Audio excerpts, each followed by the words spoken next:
What is going on, everybody? Thanks for joining me on my channel, Brutus on Baseball. I have been watching tons of videos from other content creators all this last week about the National and attending the National. I went on vacation myself, but with the family. We went down through Bend, Oregon, down to Lake Tahoe, did some camping, did some hiking. Wonderful time. But I definitely felt a little bit like I was missing out by not going to the National. I've actually never been to the National before. You know, in previous years, it was mostly because I didn't feel like I really had that disposable income to be able to travel, attend the show, and then buy something as well. And maybe now that I've gotten to a point in my life where I do have that ability to do it, it just seems like too much of a luxury because of how hard it is to travel halfway across the country or even all the way across the country because they don't ever host them on the West Coast. And so it just doesn't make as much sense for me to spend all that money to travel, attend, and then buy cards. But I gotta say that this year, I feel like there was something different. And I decided that next year I am going to attend the National for the first time in Chicago. What was a little bit different for me is not so much the show itself, all the stuff that you get to see. That's going to be really cool to be able to see all those cards, the memorabilia, all the autograph signers. But it really is about the community. And that's the difference that it's made for me this year when I've been watching these videos.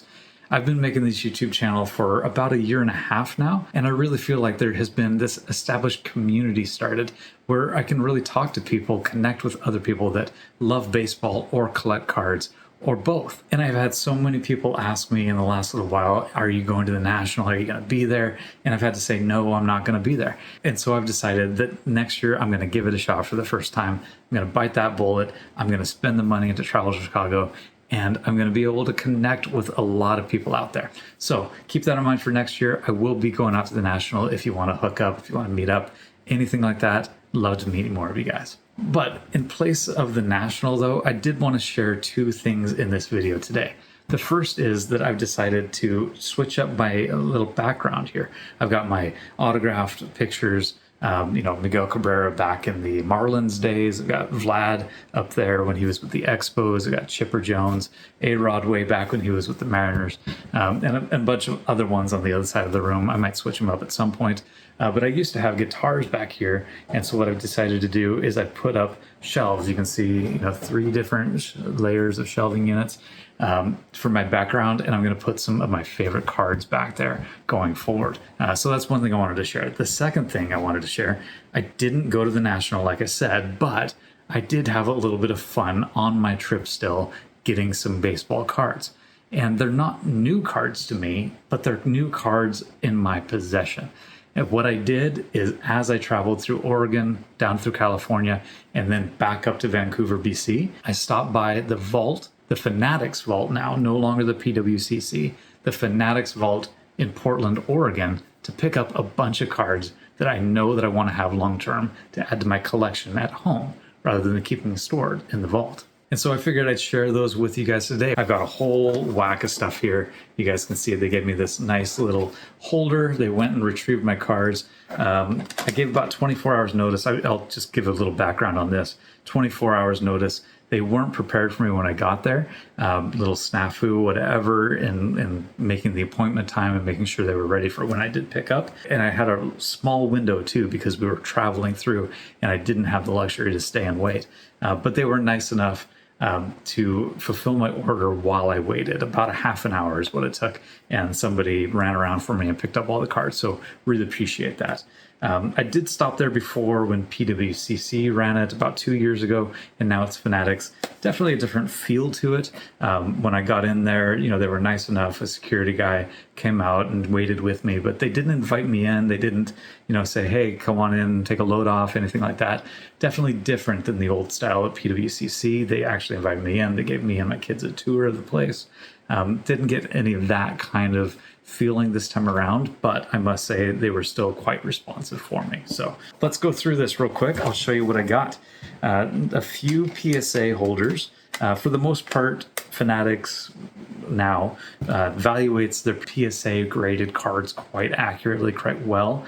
And so the cards that I chose to withdraw are ones that I knew that I wanted to have long-term, but also didn't cost me an arm and a leg to do the withdraw and pay that fulfillment fee that they have. So a lot of those are going to be SGC and BGS because they're not as highly evaluated by Fanatics. PSA, it's a pretty small population here. So the first ones I'm going to show you, there's going to be 3 of these. I've got Joe Mauer rookie cards. So these are ones that I have bought recently. This is a 2002 Bowman Heritage, and then I've got 2002 Topps Gold Label, one that you don't see very often, and a 2002 Upper Deck Prospect Premiers. A lot of people think this is more of a prospect card than a rookie card, but still, 2002 is rookie year. I still include it. It's got a patch card back when patches weren't as common. So one thing I'll say is a lot of people, say when the Hall of Fame vote and somebody new gets into the Hall of Fame, it's not the right time to buy their cards. But on the contrary, I do agree with that in general. When the new announcement comes out, it's probably not the best time when everybody's looking. But at the same time, it is a time to look for cards that you don't see come very often. A lot of these cards will finally get posted, come out of the woodwork, and you can pick them up. And this is a great example. The 2002 Topps Gold Label is one that I didn't see very often in PSA 10, and I was able to pick that up, I believe, earlier this year in January, right around when the announcement was made. And I think I paid $100 for that. So not bad at all. Bowman Heritage, I got a good price on that one as well. In general, yeah, when the announcement comes out, it's not the time that I'm going to look for deals, but it is a time that I will go and look for cards that don't come up very often. The only other PSA card that I pulled out, Mike Trout, is pretty low right now in value. There's a chance, he's had another setback. He may not even play this year. Really unfortunate, generational talent, and really would be unfortunate if he's not able to keep playing at this level. But his cards are pretty low right now, and they might continue to go lower if he really can't keep playing.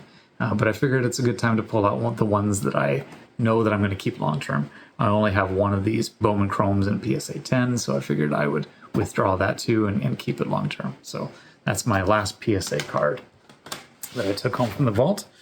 Then I got a whole whack of BGS cards. These, I believe, are all chronological. So the first one up is a 2002 Bowman Joe Mauer base card, BGS 9.5 with 3 9.5s and a 10. Great subgrades on that one. Another Joe Mauer. These are a lot of Joe Mauer cards that I've bought in the last couple years in anticipation of him getting into the Hall of Fame eventually. 2002 Topps Chrome, BGS 9.5 with quad 9.5s. And again, when I do collect BGS cards, I still do buy them. And whenever I do, I just make sure that they have really good subgrades. Another one, 2002 Topps Gold Label. Got the BGS 9.5 with the quad 9.5s on that one as well. And this is one that I was able to buy when he got announced this year too. Didn't see it very often, but I managed to grab it. This one is a 2002 Topps Pristine Refractor, also in the pristine condition of a 10 as well. Those are my Joe Mauer cards for BGS at least. A couple Mike Trouts again. This is a 2011 Bowman Chrome, BGS 9.5 with 3 9.5s and a 10. Got the Bowman Chrome Draft, BGS 10 Pristine, taking that home. 2011 Topps Finest, got the BGS 9.5 with 3 9.5s and a 10. And his Topps Update rookie card, of course, once again, BGS 9.5 with 3 9.5s and a 10. So made sure that if I had duplicates in any of these, I withdrew the ones that had the best subgrades. Just makes sense for the collection. So they got 2012 Bowman Chrome Green Refractor, Bryce Harper. Bryce Harper, man, I just love watching him play. I know that a lot of people didn't like him for the longest time, but I think he is wonderful for the sport. And again, BGS 9.5 with great subgrades. I believe I had a 10 on that one. Yeah, 10 corners. One more Bryce Harper, 2012 Topps Chrome Refractor, BGS 9.5 with a 10 subgrade as well. And then we got some Mookie Betts coming. 2014 Topps Heritage, BGS 9.5 with a 10 subgrade as well again. And a 2014 Topps Update, BGS 10 Pristine. And then this one, BGS 10 Pristine as well for a 2018 Bowman's Best Atomic Refractor Juan Soto. And you can really see that the atomic refractor reflect. I love those atomic refractors. So the Pristine of Juan Soto as well.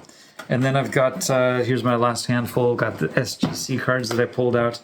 Going back to Joe Mauer card. So only one Joe Mauer card, 2002 Bowman again for the SGC 98, equivalent to the 10. Might get that upgraded into a new holder at some point, but not too worried about it at the moment.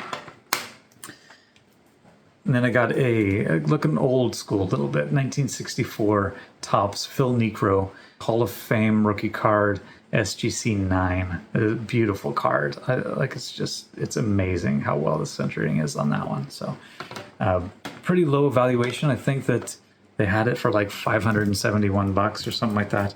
That's pretty specific, I know, but it was right around there. And I figured that's a great price to pay to fulfill it and bring it home. So the next one up, I got a Ron Santo 1961 Topps SGC 96, equivalent to the 9 as well.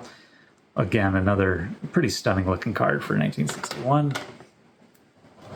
Got a 1966 Topps Jim Palmer SGC 92, which is equivalent to the 8.5.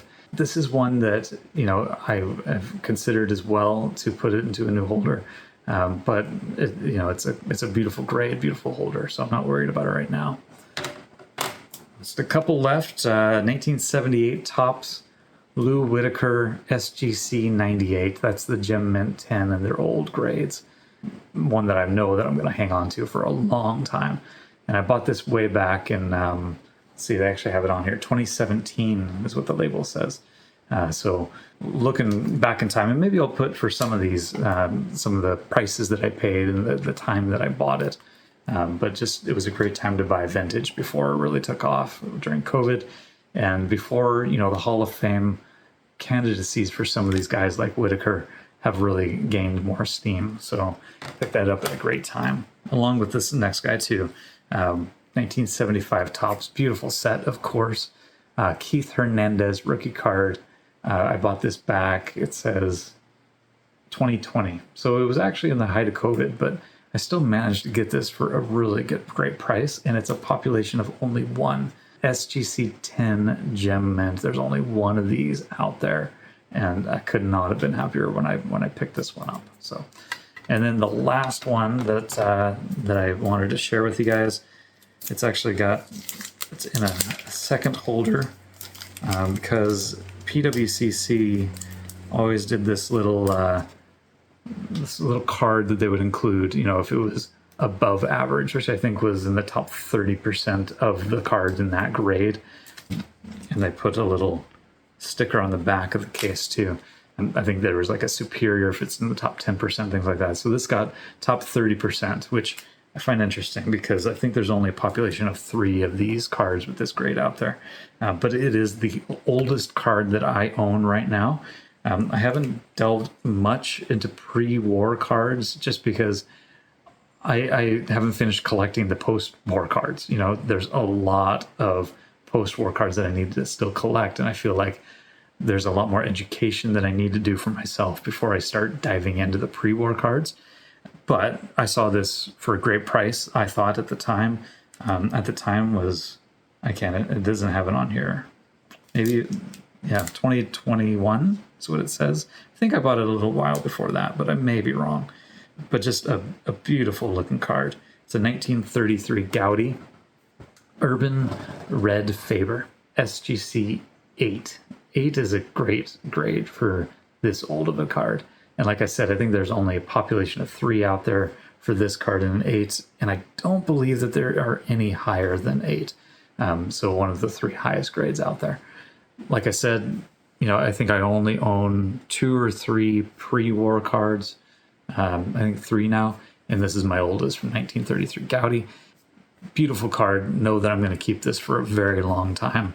And just wanted to bring it home. So got to enjoy that. So that's it for me. Thanks for joining me on, my little talk about vacation, talk about bringing some of these cards home and remodeling a little bit for future videos. So I'm going to put some of these cards, my favorites, not just from the ones that I brought home, but in my collection that I have as well, to populate these shelves up here, and you can kind of see what I collect. If you attended the National, hope you had a great time. If you didn't, maybe I'll see you there next year.